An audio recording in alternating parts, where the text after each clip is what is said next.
Bonsoir. Après une pause d'une petite semaine, nous reprenons donc cette semaine le cours de la paracha.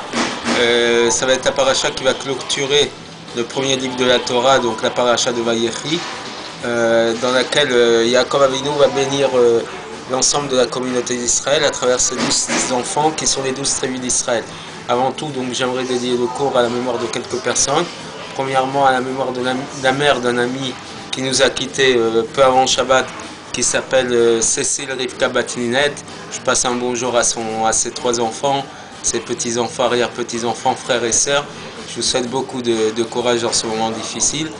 Et la deuxième personne à qui je voudrais dédier le cours, c'est une dame qui s'appelle Esther Batsara, dont nous avons fait aussi, c'était hier, les Shiva, donc la semaine d'après le deuil. Bien évidemment, j'aimerais lui dédier le cours et bien sûr aussi à toutes les personnes malades pour lesquelles j'ai l'habitude de dédier les cours, à savoir mon père David Ben Rachel, mon oncle Yehuda Ben Rachel, Tuna Shemla et toutes les autres personnes pour qui j'ai une pensée qui les accompagne bien évidemment dans ces moments de maladie. Donc comme je l'ai dit, c'est la paracha Vayechi, Vayechi qui veut dire Yaakov a vécu. Donc Jacob, le dernier des patriarches, va finir les 17 dernières années de sa vie en terre d'Égypte, qui est une terre remplie de perversité, une terre remplie de mal, mais malgré tout, nos textes nous disent que ce sont les 17 meilleures années de sa vie. D'ailleurs, quand on voit le mot Tov, qui veut dire de bon, quelque chose de bien, c'est la même gématrie à valeur numérique que le 17, donc comme pour dire que même dans la numérologie de ces 17 années de vie, Yaakov a vécu les meilleures années de sa vie. Je vais expliquer à plus d'une occasion que la raison première pour expliquer ça, c'est que véritablement un homme comme Yaakov Avinu qui a vécu épreuve après épreuve, puisque la première a commencé dès le ventre de sa mère en cohabitant avec Lavan, son frère, Esav, pardon, son frère qui est une méchante personne, et ça va se poursuivre dans sa rencontre avec Lavan, et toute sa vie, jusqu'au dernier moment de sa vie, il va être rempli d'épreuves jusqu'à la dernière épreuve en date, celle de Yosef Hatzadik qui va être exilé, qui va être enfermé en Égypte. Et finalement, les 17 dernières années de sa vie, bien qu'il les ait vécues dans un contexte de pays mauvais, il a quand même pu enseigner la Torah, puisqu'il a même envoyé son fils Yehuda en éclaireur pour instituer un endroit de Torah en Égypte. Et le fait que dans ces 17 dernières années, il y ait eu moins de difficultés, c'est une preuve que c'est quelque chose de positif. Coupe un peu. Hein? De plus, Yaakov nous apprend véritablement combien l'homme sur cette terre, il est là pour investir, malgré les souffrances, malgré les épreuves, s'élever plus et plus. Et d'ailleurs, ce qui va faire référence dans un texte de la paracha, c'est au moment où il va bénir les 2 fils de Yosef Hatzadik, Ephraim et Ménaché, qui vont d'ailleurs servir de base aux bénédictions que le père fait tous les vendredis soirs lorsqu'il bénit ses enfants au moment du Kiddush, où on nous ramène le verset de cette paracha, Yesimcha Elokim ke'Ephraim et Ménaché, que Dieu, le père, souhaite à ses fils, que Dieu te place au même niveau qu'Ephraim et Ménaché. Et Yaakov va dire à Yosef, Becha Yevarech Israël, c'est par toi que le peuple d'Israël il est béni. Et sache que des fils, Ephraim et Ménaché, bon, bien que Ménaché soit l'aîné, mais on sait qu'il va déplacer ses mains au moment de bénir Ephraim et Ménaché. Il dit que sache que tes enfants, Ephraim et Ménaché, sont pour moi au même niveau que mes propres fils, Réhouven et Shimon. Donc comprendre comment ça se fait que Yaakov, plutôt que faire passer la bénédiction d'une manière naturelle, filialement par ses 2 fils, il préfère faire passer cette bénédiction par ses 2 petits-enfants, et au point que cette bénédiction sert de référence à la bénédiction qu'un père fait à ses enfants tout au long de leur vie. Alors pour ça, le Rav Shmuel Ouminer nous explique ces propos-là de cette manière. De toutes les 12 tribus d'Israël, ces 2 petits-enfants qui sont donc fils de la 11e tribu, Yosef, se démarquent d'une manière très puissante. Dans quelle mesure? Eux, ils sont nés, ils ont grandi en Égypte, dans un contexte où toute la journée, tous les jours, il y avait chez son père Yosef en visite les plus grands dignitaires, les plus grands ministres, les plus grandes personnalités du monde égyptien. Ils venaient régulièrement dans sa maison, ils ont grandi au milieu de ces personnes, puisque Yosef était vice-roi d'Égypte, donc il accueillait chez lui des personnalités de toute envergure, des personnalités égyptiennes. Dans un pays étranger, loin de la terre d'Israël et de sa sainteté, ils y ont vécu de nombreuses années sans aucune éducation et sans aucune compagnie juive et de pratique. Et alors que les autres tribus, ils ont grandi dans la maison de Yaakov, ils ont profité de sa grande sagesse, de sa grande spiritualité, et donc quand ils sont montés en terre d'Israël de Haran, ils ont mérité de vivre en plus avec leur grand-père Yitzhak Avinu. Donc véritablement, ils ont eu une éducation digne de ce nom, une éducation qui leur ont permis, même en descendant en Égypte, d'avoir des bases et des véritables fondations pour pouvoir supporter cet exil spirituel tant que matériel. Alors que Ephraim et Ménaché, on aurait pu croire qu'ils auraient pu mal tourner. Et Jacob, c'est vraiment une des craintes qu'il a eues au moment où il est arrivé dans ce pays-là, et qu'il a vu ses deux petits-enfants, ses deux petits-fils. Et lorsqu'il a vu que justement il n'avait pas été du tout attiré par l'impureté de l'Égypte, par la perversité ambiante, ils n'ont pas été impressionnés et qu'ils n'ont pas appris les us et coutumes de ce pays, ça l'en a très grandement rassuré. Et au contraire, il a vu qu'ils ont été éduqués par Yosef Hatzadik, et la raison pour laquelle on l'appelait le Tzadik, c'est qu'il a toujours su dominer les difficultés, malgré les pulsions qu'il aurait pu avoir avec la femme de Potiphar, comme raconté dans les précédentes parachiotes. Yosef, il a dû su dominer tout le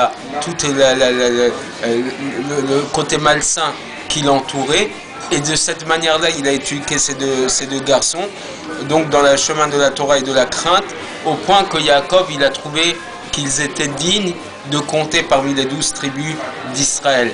Et d'ailleurs, plus tard, lorsque les tribus vont être formées et que les princes d'Israël vont prendre leur place, vous allez voir qu'il y a deux tribus qui ne vont pas avoir leur place marquée. C'est la tribu de Lévi, puisqu'elle est particulière, c'est celle qui va être l'ascendance des Kohanim et des Léviim, cette tribu qui va servir à l'intérieur du temple. Et Yosef va être remplacé par ces deux garçons qui vont chacun porter une des tribus d'Israël. Et donc, la manière d'élever, pour que Ephraim et Ménaché puissent s'élever à l'intérieur d'Égypte, c'était pas un chemin qui était tracé d'une manière linéaire et avec facilité. Tous les jours, ils auraient pu avoir des épreuves, beaucoup de doutes quant à la continuité de cette action, continuité de ce chemin suivi par Yosef, tous les jours des embûches, tous les jours des tentations, tous les jours des épreuves qu'ils auraient pu, qui se sont mis sur leur chemin pour s'opposer à cette éducation stricte et belle que Yosef leur a donnée. Et malgré toutes les tentations, ils ont su se dominer et continuer à marcher dans le chemin de la sainteté, comme leur père Yosef Hatzadik leur a enseigné.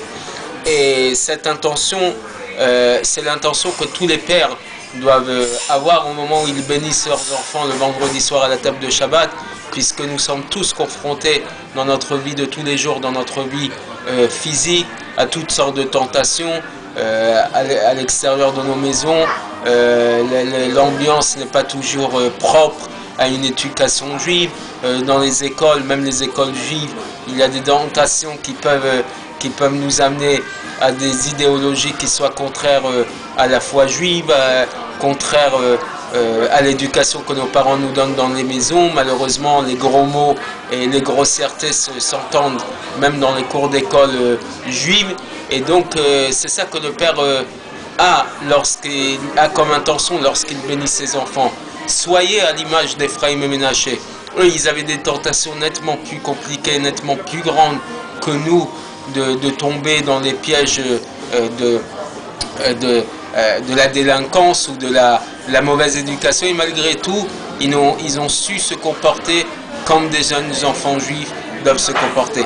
Grâce à Dieu, en ce moment, en France et en région parisienne, nous avons de nombreuses écoles juives, certaines plus religieuses que d'autres plus sionistes que d'autres, beaucoup de grands établissements scolaires dans lesquels l'éducation est possible, mais bien évidemment, les parents ne doivent pas oublier que l'éducation, ce ne sont pas les professeurs qui les font.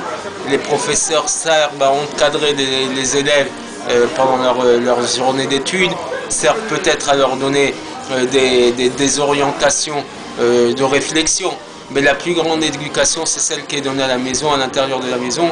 Et lorsque cette éducation, elle est basée sur des valeurs saines, de pratique, mais pas que de pratique, de valeurs morales, de valeurs de courage, de valeurs du travail, comme les personnes d'un certain âge que j'ai nommé, ces personnes qui nous ont quittés il y a peu de temps, elles l'ont enseigné à leurs enfants. Il est sûr que ces jeunes élèves, ces jeunes étudiants en scolarité pourront baser leur éducation sur des valeurs saines et solides et fortes, et plus tard, même lorsqu'ils sont confrontés à des environnements et des entourages qui sont un peu perturbants, il sera sûr qu'ils continueront à éduquer de la même manière.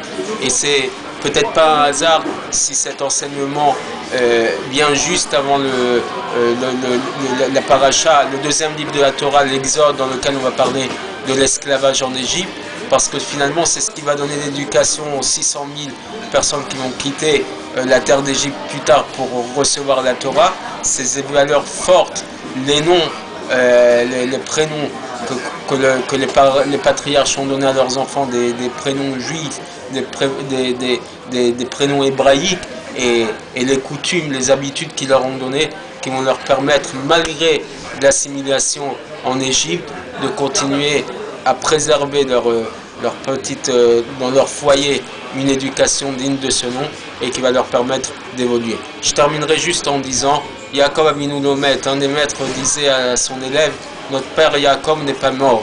Et les textes se posent la question dans le Talmud Ta'anit 5b, comment peut-on dire que Jacob n'est pas mort alors qu'on a enterré, embaumé, fait son oraison funèbre, et on dit Mazaro Bachaim, Afou Bachaim, puisque sa descendance est en vie, lui-même est en vie. La descendance de l'homme, elle se compte sur deux choses, sur ses enfants, son véritable physique, mais c'est aussi sur à chaque fois qu'un homme fait des mitzvot, il donne naissance à des anges. Donc lorsque quelqu'un a donné une bonne éducation à ses enfants et qui lui-même va les transmettre aux petits-enfants, véritablement la vie de pratique fera que même lorsque le corps physique va s'éteindre, va s'arrêter de battre, lorsque la personne va mourir physiquement, elle va continuer à vivre spirituellement et à travers les enfants et petits-enfants. Et donc véritablement par ce biais, je souhaite beaucoup de courage et beaucoup de force à mes amis qui ont perdu leur maman dernièrement, parce que comme je leur avais dit déjà, elle continue à vivre à travers eux, et je leur souhaite vraiment beaucoup de force dans ces moments difficiles. Shavua Tov et Chazak Venitrazek. Concluons bien ce premier livre de la Torah pour recevoir plus tard le deuxième livre qui nous amènera à Matan Torah, au don de la Torah, mais ça bien évidemment ça viendra dans les cours des semaines suivantes. À bientôt.